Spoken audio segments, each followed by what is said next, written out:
I had a real fun time yesterday. I decided to go out to my cabin, which is in a place called Alberta Beach, and decided to spend the day out there. Every once in a while, it's good just to get out away from the madness of literally life. And there's something special about rest, or maybe I should say some relaxation. It's really hard for if you happen to live in the city or you have a high pressure job. I mean, it's not so difficult.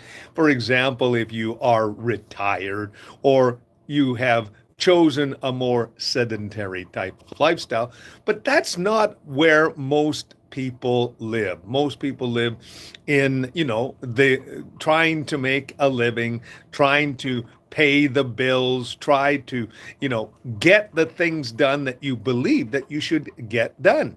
And there's nothing wrong with that, except for once in a while, it's not a bad idea to detach. It's not a bad idea to say to yourself, okay, I think that this is the time to get alone, to kind of recharge my batteries and to make sure that I am making the right decisions. And there's nothing wrong with that either. Every once in a while, we need to do that.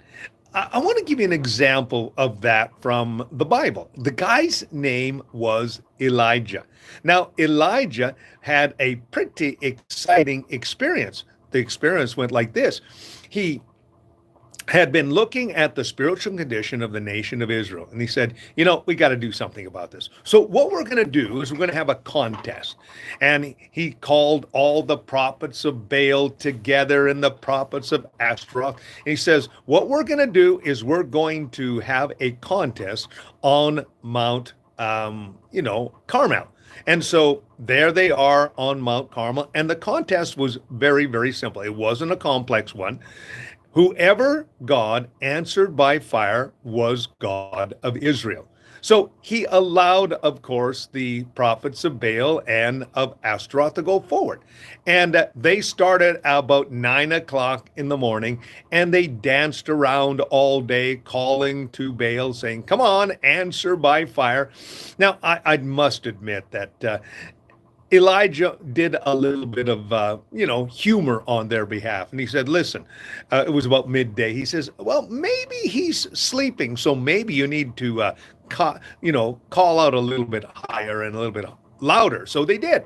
And he said, well, maybe he's on vacation and isn't back to hear you. Then he says, or maybe, just maybe, he's decided to go to the bathroom. Well, they went all day and there was no answer. Finally, at the end of the day, he says, listen, guys, it's obvious that this particular deity, this particular idol, this particular, God with a small g isn't going to answer. So let me have my time. So he takes 12 stones and he builds an altar.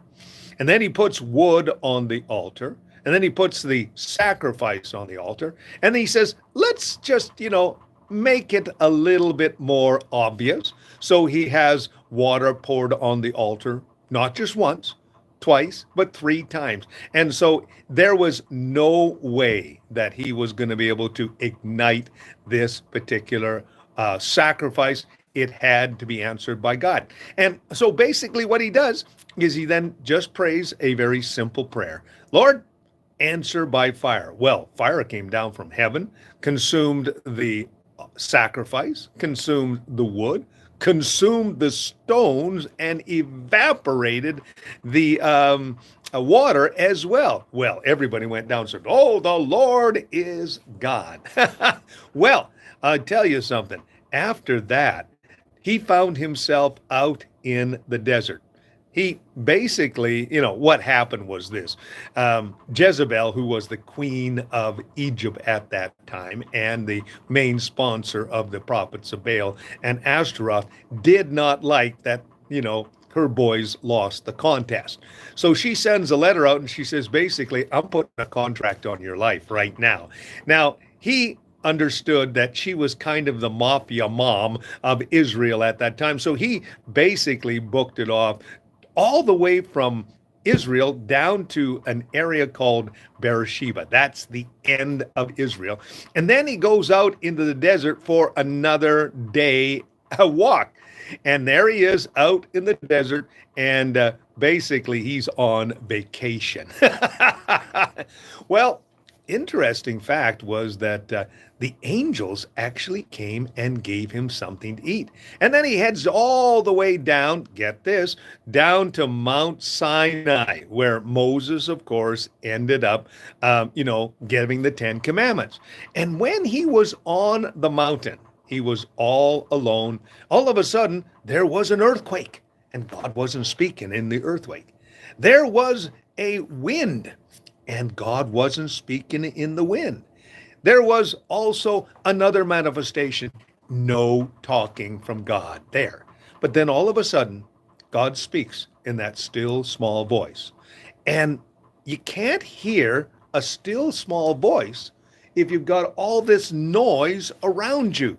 And that's what getting away gives you the opportunity to do, to hear, to understand, to take a moment away. And that was what I was doing yesterday. I was at my cabin and I was getting away, spending some time, just trying to recalibrate. And it was only one day, but it was wonderful to be out there in the quietness of, where my cabin is. And it's wonderful just to detach from all the devices that we have. I mean, what is so fascinating to me these days is the fact that, and I think it's kind of the humor that you see going on today. Not that long ago, my wife and I, we went out for lunch at a local Denny's. And there was this young couple, and they were sitting there, and they had just finished their meal, and they were on their phones. They weren't talking to each other, or maybe they were talking to each other on the text line. But the reality was, there they were, and I was watching them for about 15 minutes. Not one single word passed between the two of them. They were on their phones, on their devices, doing whatever it was that they were doing. And I was thinking to myself, here you have this young couple, they're out there having their breakfast together, and they're not communicating. That's not what going to breakfast is all about. Going to breakfast is looking in the face of the person that you are having breakfast with and having a conversation. It could be just a simple conversation. It could be a deep conversation, but talk. My wife and I, whenever we go out for breakfast, we have a wonderful conversation. Why? Because we're both very busy individuals. And so going out for breakfast gives us that opportunity to be able to talk about whatever it is that we talk about. Sometimes we talk about completely inane and innocuous things, but it's the fellowship, the conversation, being together. Years ago, I went out with one of my friends and we went fishing, all right? And we were out on the fishing boat. I think that probably in the 4 or 5 hours that we were together, maybe 10 sentences passed between us. But it was wonderful, not because of the conversation, but because of the fact that we were out together doing something that we loved. Now, you say, fishing? Is it a sport? Well, some people say yes and some people say no. But the simple fact is that you're out there.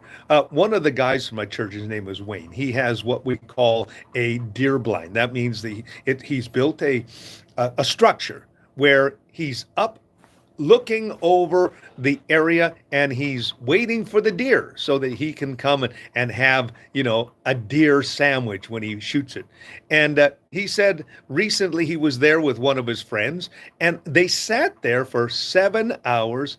And he said, I could have probably had 15 words between my friend and myself. But he says, you know what?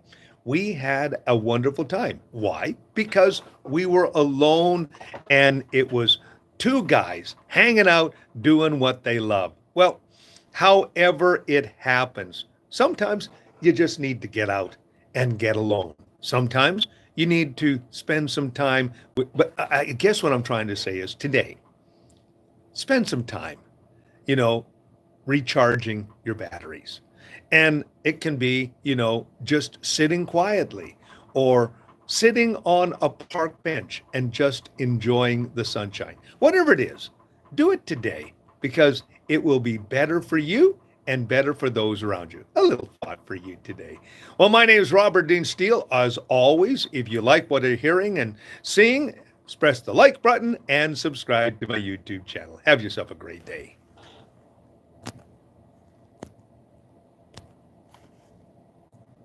There it is.